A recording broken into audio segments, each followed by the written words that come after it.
예, 우리 말씀 볼까요? 시편 40편 1절에서 5절입니다.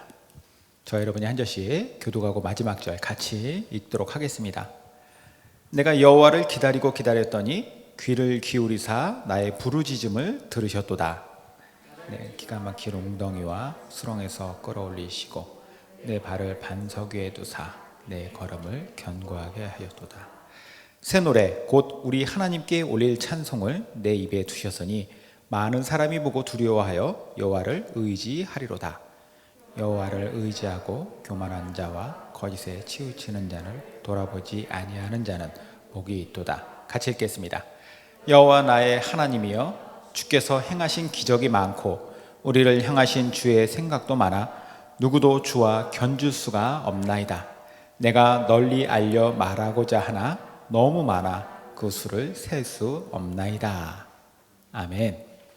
제가 지난 한 주 동안에 우리가 아까 방금 불렀던 이 찬양의 가사를 계속 묵상했어요. 우리는 기대하고 기도하며 기다리네. 이 찬양의 가사가 바로 우리의 신앙이 어떠해야 되는가, 신앙 생활에 대해서 얘기해 주는 것 같고, 또 구체적으로는 기도 생활이 여기에 딱 들어맞는구나 라는 생각을 제가 했습니다. 사실 이 찬양의 전체적인 가사는 우리가 하나님이 약속하신 대로 이 세상을 다시 회복시키실 그날을 우리가 기대하고 기도하면서 기다리겠습니다 라고 하는 종말론적인 신앙의 고백이거든요. 하나님께서 어떻게 우리를 인도하실지에 대해서 우리는 믿음으로 살겠다라는 것이죠. 자, 이건 이 땅의 그리스도인으로서 우리가 모두 감사하면서 다 가져야 할 미래의 확신이면서 소망의 고백입니다. 근데 어느 순간에 딱 들었던 생각이 이거였어요. 이 기대와 기도와 그리고 기다림이라고 하는 것이 하나님께 기도하는 우리의 모습이구나 라는 것이었어요. 기도라는 게 그런 거잖아요. 우선 하나님에 대한 우리의 기대가 있어야 돼요. 하나님을 신뢰하는 믿음의 기도가 있어야 되고, 그리고 그 기대를 바탕으로 해서 우리의 상황들을 하나님께 아뢰는 기도를 하죠. 그죠? 그리고 어떻게 해요? 하나님께서 이후로 행하실 일들에 대해서 하나님의 응답을 기다리는 거. 이게 기도라고 하는, 그러니까 한 세트라고 생각을 하시면 돼요. 우리가 하나님에 대한 기대를 가지고 우리의 상황을 기도하며 하나님을 기다린다. 그리고 이 기도의 세트의 출발점이자 과정과 그리고 결승점 모든 것은 하나님과의 관계성이에요. 그러니까 하나님과의 관계성이 이루어지지 않은 상태에서 막연하게 할 수는 있죠. 어떤 신에게도 우리가 많은 사람들이, 신앙이 없는 사람들도 급하면은 뭐 부처님, 알라님 찾고 하나님 찾고 그러잖아요. 근데 그런 식의 기도가 아니라 온전한 기도가 되려면 그 모든 것에 관계성이 있어야 한다는 거예요. 관계성 없이 그분을 기대하고 그분께 기도하며 그분을 기다릴 수 없는 거죠. 자, 이와 관련해서 제가 참 좋아하는 그 기독교 목사님 중에 그런 작가로서도 많이 활동하시는 김용복 목사님이라고 계신데, 그분이 가장 위대한 기도, 주기도라고 하는 책을 쓰셨어요. 여기 보면 이런 내용이 나옵니다. 참된 의미에서 기도는 하나님과의 사귐이다. 사귐은 지속적으로 만남으로써 일어나는 일입니다. 한두 번 만났다는 것을 가지고 사귐이라고 하지 않습니다. 또한 사귐은 서로 주고받는 인격적인 소통입니다. 그래서 사귐은 사랑과 신뢰와 존경이 있어야만 합니다. 친구 사이든 남녀 사이든 서로 좋아야 사귐이 일어납니다. 두 사람이 사귀다 보면 대화할 때도 있고 부탁할 때도 있으며 싸울 때도 있고 웃을 때도 있고 울 때도 있고 말없이 손잡고 있을 때도 있습니다. 그 모든 것이 사귐의 과정입니다. 그렇게 사귀는 동안 두 사람은 더 깊게 사랑하게 되고, 사랑이 깊어지는 만큼 두 사람은 서로 닮게 됩니다. 진실한 사귐을 나누는 부부는 얼굴 생김새가 전혀 다르더라도 왠지 모르게 닮아 있습니다. 같이 살긴 하지만 사귐이 없는 부부는 100년을 함께 살아도 닮지 않습니다. 그것이 사귐입니다. 기도는 이렇게 하나님과 사귐을 나누는 것입니다. 자, 신앙생활이라는 것이 하나님과 사귐이는 거죠. 그리고 특별히 그 안에 기도 생활은 더 하나님과의 사귐이 전제되어야 돼요. 이런 면에서 우리는 오늘 시편 40편의 시를 볼 텐데, 하나님과의 사귐이 깊었다라고 볼 수 있는, 일평생 하나님과 사귀는 인생을 살았던 다윗의 삶과 또 그의 기도, 그의 노래에 대해서 우리가 함께 나눠보도록 하겠습니다. 자, 근데 제가 늘 강조하듯이 하나님과 사귐이 있고 심지어는 하나님의 마음에 합한 사람이다 라고 평가받는 다윗이라고 해도 그의 삶이 항상 평탄했던 건 절대 아닙니다. 오늘 이 시편 40편만 봐도 그래요. 이 시를 지어 부를 당시의 다윗의 상황, 어려운 상황이었어요. 매우 힘든 상황 속에서 이 시를 지어 불렀다라는 겁니다. 자, 우리가 이제 제 성경을 보면은 이렇게 성경에 시편에 이제 많은 시들 중에서 150편의 시들 중에서 많은 시들 위에 보면은 파란색 작은 글씨로 표제어가 써 있어요. 뭐 없는 것도 있지만 대부분의 이 표제어가 있습니다. 이 표제어를 보면은 40편에 다윗의 시 인도자를 따라 부르는 노래라고 되어 있어요. 아마도 다윗이 레위 지파의 찬양을 인도하는 인도자가 곡조를 가지고 하나님을 찬양할 때 그 곡조에다가 그가 가사를 입히듯이 자신의 신앙의 고백을 거기에 담았겠죠. 그런데 다윗이 처한 상황이 지금 이 상황이 좋지 않았다라는 거예요. 그러니까 당연히 왕의 상황이 좋지 않고 그렇다면 나라가 힘든 상황일 것이고 그렇다면 당연히 찬양 인도자도 그 곡조가 박지만은 않았을 것이다 라는 상상을 할 수 있는데, 그럼에도 불구하고 다윗은 이 곡조에 매우 본질적이면서도 희망적인 내용을 가사로 붙였다라는 거예요. 이같이 어려운 상황 속에서 자칫 모두가 우울하고 기운 빠질 수 있는 이 상황에 하나님과의 깊은 사귐을 바탕으로 한 다윗이 어떻게 하나님 앞에 노래하고 있는가, 그리고 이것은 우리의 오늘날의 기도와 어떠한 연관성이 있을 것인가, 그걸 한번 살펴보자라는 것이죠. 그리고 그것에 있어서 오늘 전제되는 전제는 뭐냐면 기도의 한 세트, 아까 말씀드렸던 기대와 기도와 그리고 기다림이라고 하는 것이 여기에 있다는 거죠. 자, 첫 번째 기대예요. 기대. 다윗은 기본적으로 하나님에 대한 기대심이 있었습니다. 기대하는 마음이 있어요. 우리가 누군가에 대해서 기대하려면 필수적으로 뭐가 필요하냐면 신뢰가 있어야 돼요. 그러니까 신뢰하는 대상에 대해서 우리는 기대하는 것이지 신뢰 없이 기대할 수는 없습니다. 우리가 신앙생활 할 때, 특별히 하나님께 기도할 때는 그분을 향한 신뢰가 있어야 돼요.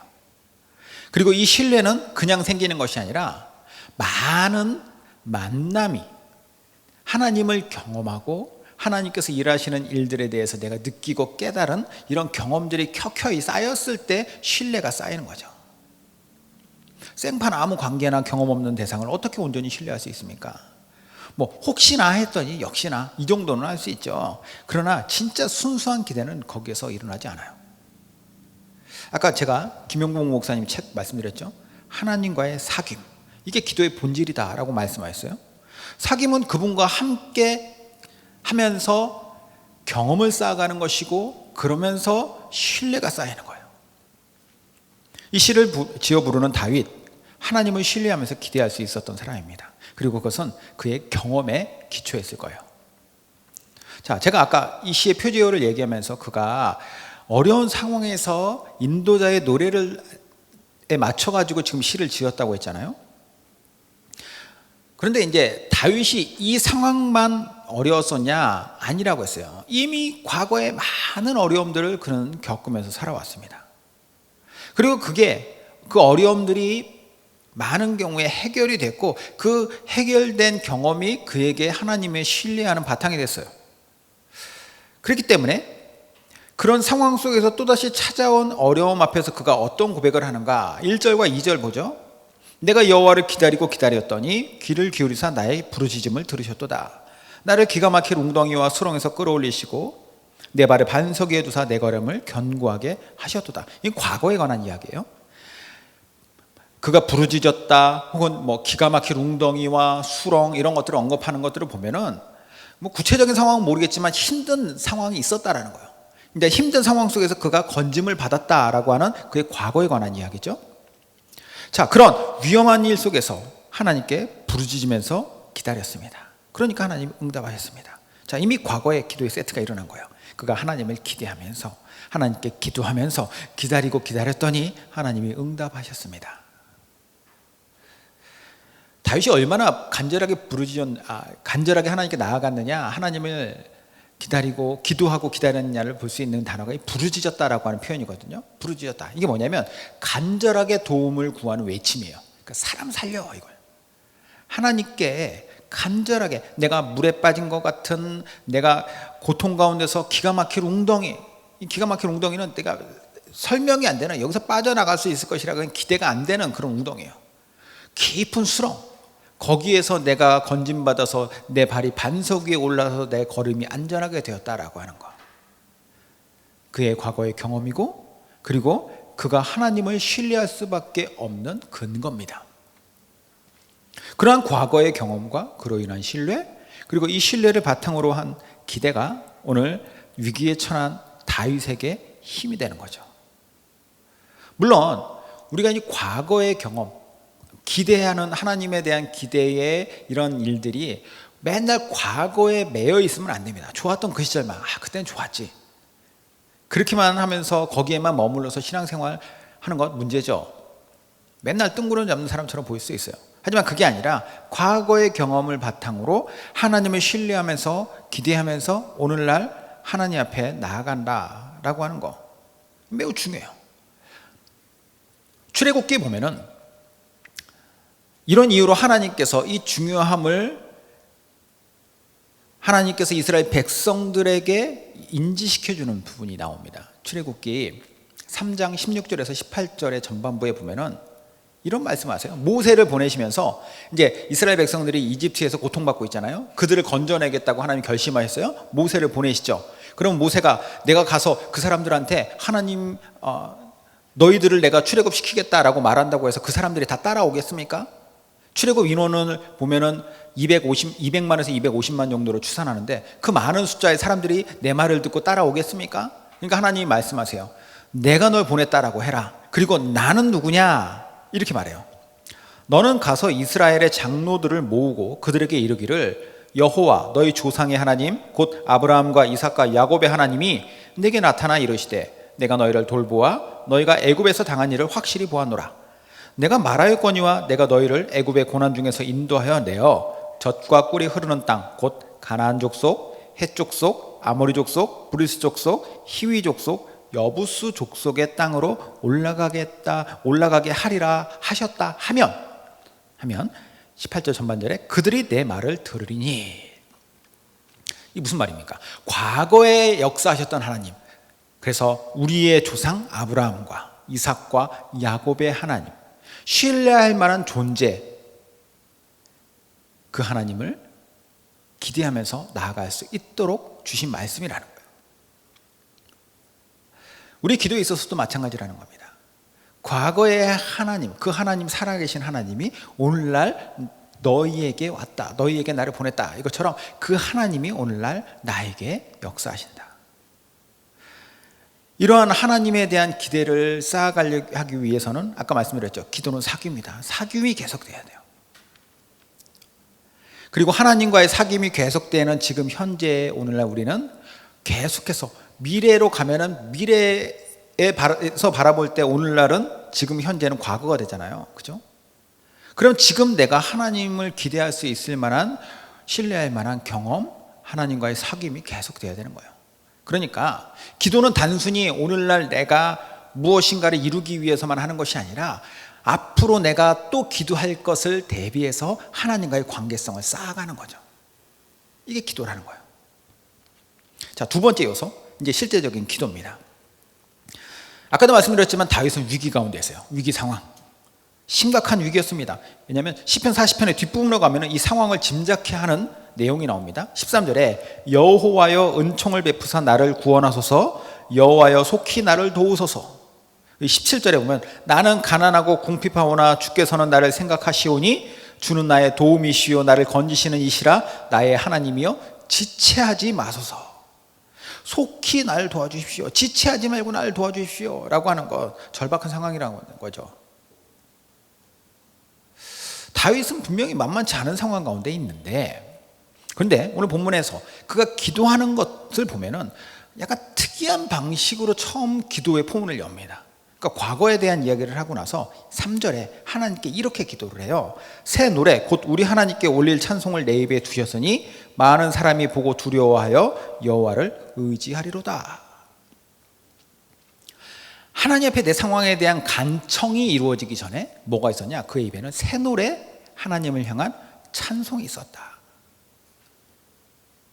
그리고 이 찬송은 앞으로 많은 사람들을 두려워하게 만들 것이다. 능력 있는 여호와의 능력을 드러내는 찬송이 될 것이다. 약간 허세가 있어 보이긴 한데, 근데 이렇게 생각할 수 있어요. 과거에 하나님이 일하셨다는 건 알겠는데 지금 당장의 형편을 보면은 또다시 해결해야 될 문제가 산적해 있음에도 불구하고 어떻게 이렇게 그가 찬송의 기도를 할 수 있는가라는 거예요. 일반적인 반응, 나올 법한 반응이 뭐예요? 다시 예전의 영광을 회복시켜 주십시오. 물론 뒤에서도 그렇게 하지만, 근데 그게 아니라 하나님께 내가 먼저 새 노래를 올려드립니다. 찬송합니다. 무슨 의미일까요? 그리고 이것은 하나님께서 물론 다윗에게 주신 마음이에요. 하나님께서 다윗에게 위축되지 마라. 오히려 내가 찬송의 기도라는 것이 더 옳다라고 하고 하는 것을 마음에 주셨다는 거죠. 자, 이런 다윗의 마음에 주신 이 기도와 일맥상통하는 게 저는 신약 성경의 빌립보서에 나온다고 생각을 해요. 4장 6절 유명한 말씀이죠. 아무것도 염려하지 말고 다만 모든 일에 기도와 간구로 너희 구할 것을 감사함으로 하나님께 아뢰라. 자, 한참 초대교회 시대에 핍박이 만연했던 그 시기에 빌립보 성도들을 향해서 바울이 편지합니다. 염려하지 마라. 감사하면서 하나님께 너희 구할 것을 아뢰라. 그들의 상황이 감사할 게 있었느냐, 그들의 상황이 기뻐할 만했느냐, 아니라는 거예요. 염려하지 마라. 염려거리 투성인데 신앙은 곧 그들의 삶을 죽음으로 내몰 수 있는 상황이었습니다. 요즘은 예수 믿는다고 죽이진 않지만 그때는 예수 믿는 것이 죽음과 맞닿아 있었어요. 뿐만 아니라 그가 쌓아왔던 삶의 터전을 포기해야 될 수도 있어요. 사회적으로 만들어 놓은 자기 위치, 보유하게 된 어떤 부, 이런 것들을 다 포기해야 될 수 있죠. 관계성, 가족으로부터, 공동체로부터 그는 쫓겨나거나 그 사람들과 적이 될 수 있어요. 그런 상황 속에서 바울이 얘기하죠. 염려하지 마라. 하나님께 감사하면서 기도해라. 자, 그러면 이런 말을 할 수 있는 이유는 뭔가? 기도하는 상황만 보지 말고 이제는 그 상황 이전에 그 기도의 대상을 한번 바라보죠. 그 대상이 누구냐? 어떤 인간이 아니라 온 우주의 유일하신 주관자, 절대자, 주인 하나님이라면 그 말이 틀린 게 아니에요. 다윗도 마찬가지죠. 다윗이 왜 새 노래의 찬송을 지금 부르고 있는가? 제가 이 말씀 준비하면서 저도 다시 한번 한 수 배워간다라고 하는 생각을 했어요. 기도라는 게 하나님을 기대하면서 하되 하나님이 아브라함과 이삭과 야곱의 하나님인 것처럼 오늘날 나의 하나님이니까 내 기도가 맨날 죽겠으니 살려달라라고 하는 그런 징징대는 읍소가 아니라 찬양과 감사의 노래가 먼저 되겠구나. 여러분 생각 어떠세요? 하나님께서 위기 중에도 당신을 기대하면서 당신을 향한 찬양의 기도를 올려드리는 그 자녀의 기도에 대해 하나님은 어떻게 반응하실까?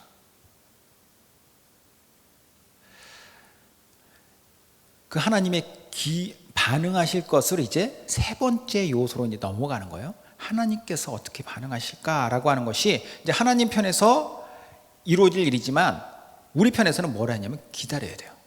기다린다. 세 번째 요소예요. 기다림. 하나님을 기대하고 기도하며 기다리는 것이 올바른 기도자의 모습이라는 거죠. 그런데 문제가 있어요. 사람이 온전치가 못하다. 완전할 수가 없다. 완벽하지 못하다. 연약하다. 그러기 힘들다라고 하는 거예요. 힘들다. 당장 눈앞에 하나님이 보이는 게 아니라 눈앞에는 문제가 보여요. 위기가 오는데 이스라엘 백성들 출애굽할 때 앞에 홍해가 있고 뒤에서 이집트 병사들이 달려오는 것, 그 전차 군단이 보이는데 보이는 건 두 개밖에 없거든요. 두 개 다 우리를 죽음으로 내몰 수 있는 거. 하나님이 보이지 않죠. 그러니까 그들 안에서 터져나오는 건 뭐예요? 왜 우리를 데리고 와서 이렇게 여기서 개죽음 당하게 하느냐? 원망해요. 인간이 이런 존재라는 거죠. 자꾸 눈앞에 보이는 것에 집중하게 돼요. 그리고 주변과 그 자기 속에서 자꾸 흔들리게 만드는 소리가 들립니다. 보이지 않는 하나님 어떻게 계속 언제까지 바라볼 거야? 차라리 네 힘과 능력으로 이걸 헤쳐나가야지. 문제는 하나님이 아니라 이 문제라고 하는 거, 이 문제를 해결하는 것은 하나님이 아니라 힘 있는 사람, 누군가가 도와줘야 돼. 돈 있는 사람, 누군가의 돈이 필요해. 누군가의 똑똑한 지식, 그게 필요해. 자, 이처럼 물론 하나님께서 그렇게 사람을 통해서도 일하시고 누군가의 뭐 지혜, 뭐 능력, 힘 다 사용할 수 있어요. 그런데 중요한 건 뭐냐? 그 사람을 찾아가는 것이 아니라 하나님을 찾았을 때 하나님께서 사람을 붙여주시거나 하나님께서 길을 열어가셔야 된다는 거예요. 자, 이런 방해 소리가 들릴 때 다윗에게도 안 들렸겠어요? 다윗이 이렇게 반응을 합니다. 4절 볼게요. 4절. 여호와를 의지하고 교만한 자와 거짓에 치우치는 자를 돌아보지 아니하는 자는 복이 있도다. 자, 진정 복 있는 자의 기도는 교만과 거짓에 치우치지 않는다. 돌아보지 않는다. 그것 때문에 흔들리지 않는다. 대신 여호와를 의지하는 자다. 복 있는 사람, 어떤 사람이 복 있는 사람이겠습니까? 하나님의 기도의 응답을 경험한 사람이죠. 그리고 이 기도의 응답은 어떤 사람에게 하나님께서 주시느냐? 깊은 사귐을 통해서 주시는 거예요. 성경에서 이야기하고 있는 복 있는 사람은 우리가 일반적으로 생각하는 세상에서 이야기하는 복과는 다르다는 거 항상 인식하셔야 돼요. 세상에서 말하는 복은 물질적으로 많이 있는 거, 건강한 거, 막 승승장구하는, 이게 복이라고 생각하는데, 그렇죠? 근데 성경에서 말하는 복은 그게 아니에요. 그거는 따라올 수 있는 어떠한 요소들 중에 하나지만 궁극적인 복은 뭐냐? 여호와 하나님과 함께하는 거다. 이 시편 1편의 이야기죠. 복 있는 자는 항상 시냇가에 심기운 나무처럼 하나님과 동행하며 하나님으로부터 공급받고 하나님의 은혜, 그것을 누리며 사는 사람이다. 그러니까 하나님과의 사귐이라는 거예요. 이렇게 하나님을 기다릴 줄 아는 사람에게 하나님은 그를 어떻게 이뻐하지 않을 수 있겠는가, 이런 생각을 한번 해보지 않겠습니까? 뭐 입장 바꿔 생각해 마찬가지죠. 물론 기도를 방해하고 하나님과의 관계를 무너뜨리려고 하는 사탄의 입장에서는 이걸 계속 끊어내려고 그럴 거예요. 이런 생각이 들려고 할 때마다 그걸 쳐내고, 네 그거 지금 그 생각할 때냐? 그거 신경 쓸 때가 아니잖아. 다윗은요, 하나님 앞에 기대하고 기도하고 기다리는 자신이 하나님께서 기뻐하시고 복 주시는 사람으로서 그 인생에서 나올 법한 고백이 뭔지를 오늘 마지막 5절에서 이렇게 그의 입으로 알려주고 있습니다. 여호와 나의 하나님이여, 주께서 행하신 기적이 많고 우리를 향하신 주의 생각도 많아 누구도 주와 견줄 수가 없나이다. 내가 널리 알려 말하고자 하나 너무 많아 그 수를 셀 수도 없나이다. 자, 참으로 부러운 고백이죠. 이게 하나님과의 깊은 사귐에서 나오는 고백이에요. 그렇죠? 하나님을 기대하고 기도하고 기다렸더니 하나님께서 내게 행하신 일들이 있습니다. 그리고 이 행하신 일들을 내가 세보려고 하니까 물론 큼직큼직한 것들은 내가 셀 수도 있지만 그 외에 수많은 것들은 우연처럼 보이지만 그 많은 것들, 하나님께서 행하신 것들 내가 세려고 해도 셀 수가 없습니다. 저는 이게 바로 우리의 고백이 되길 바라요. 이게 우리의 삶이 돼야죠. 자, 그런데 마지막으로 이 고백의 시점을 다시 한번 딱 보면서 다시 한번 정신 한번 차려보자고요. 이 시점이 언제냐? 이 고백의 시점이 문제가 다 해결되고 모든 것이 다 이제 폭풍이 지나간 다음에 다 이제 그런 거 있잖아요. 헐리우드 영화 같은 데 보면은 주인공이 모든 문제를 다 해결하고 앰뷸런스 와 있고 막 그러면서 다 기분 좋게 마무리되는 그 시점이냐? 아니에요. 이 시점은 그때가 아니라 가장 위기의 순간, 클라이막스요. 그 가운데 있는 거예요. 태풍의 눈에 있다는 거예요. 그때 하는 고백이 마치 마지막에 하는 것과 같은 고백으로 지금 다윗의 입에서 나오고 있다는 거, 우리가 집중해서 봐야 될 부분이라고 생각해요. 위기 상황 속에서 기대와 기도와 기다림을 하는 하나님과의 깊은 사귐이 있는 사람은 하나님께 이러한 고백을 올려드릴 수 있는 것이고, 또 하나님께서는 이 고백을 기쁘게 받으시고 그의 삶을 또 사용하시고 계속해서 어떻게 보면 하나님의 역사가 선순환으로 그의 삶 속에 일어날 것이다 라는 거죠. 아까 제가 가장 위험한 기도, 주기도, 그 책에 나오는 이야기를 했어요. 기도는 하나님과의 지속적인 사귐이다. 그리고 그 지속적인 사귐을 통해서 결국은 그 사귐의 대상을 닮아가는 것처럼 우리도 하나님과의 지속적인 사귐이 있으면 하나님을 닮아갈 것이다. 그럼 하나님을 닮았다라는 게 뭐예요? 우리의 모습이 하나님을 닮았다라는 건가요? 아니잖아요. 우리가 하나님의 마음을 더 이해하고 하나님께서 우리 삶 속에 역사하심을 더 민감하게 깨닫게 된다라는 거예요. 그게 바로 우리에게 하나님께서 이 기도를 통해서 주시는 큰 축복 중에 하나라고 생각합니다. 우리 모두가 이런 놀라운 하나님의 자녀 되길 바라요. 막연한 가능성을 꿈꾸는 기도가 아니라 하나님과의 깊은 관계 속에서 기대하고 기도하고 기다리는 다윗 같은 기도의 거장들 되시기를 주님의 이름으로 축원드립니다. 아멘.